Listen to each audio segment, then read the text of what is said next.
The Gogodala people live in the Delta Fly district of Western Province. Their culture is deeply intertwined with their environment. Here, where swamps and lagoons dominate the landscape, canoes are not just vessels. They are lifelines, cultural symbols, and integral parts of daily life. For 9 months a year, they live amongst floodplains, scattered lagoons, and islands with tall grass-covered ridges. There are no roads or bridges to connect villages.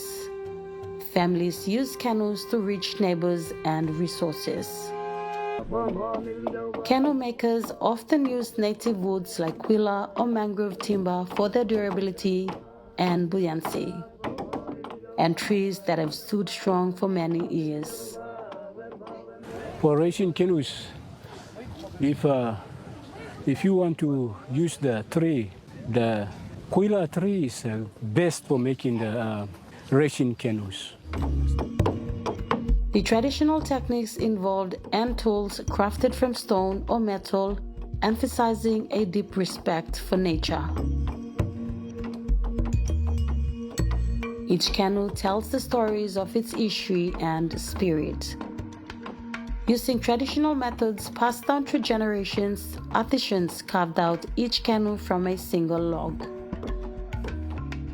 This meticulous process requires patience and skill, as every stroke shapes not just wood but also cultural identity.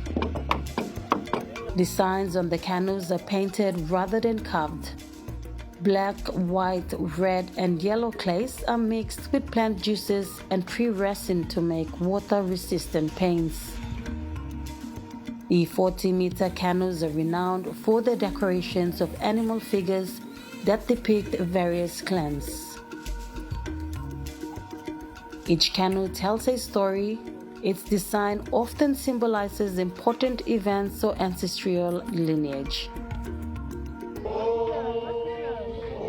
The launching ceremony is a communal event filled with songs and dances that honor both the craft and its creators. Canoe racing is not just a sport, it is a vibrant celebration where spirits are awakened before each race. They conduct war cries, then march to their racing canoe.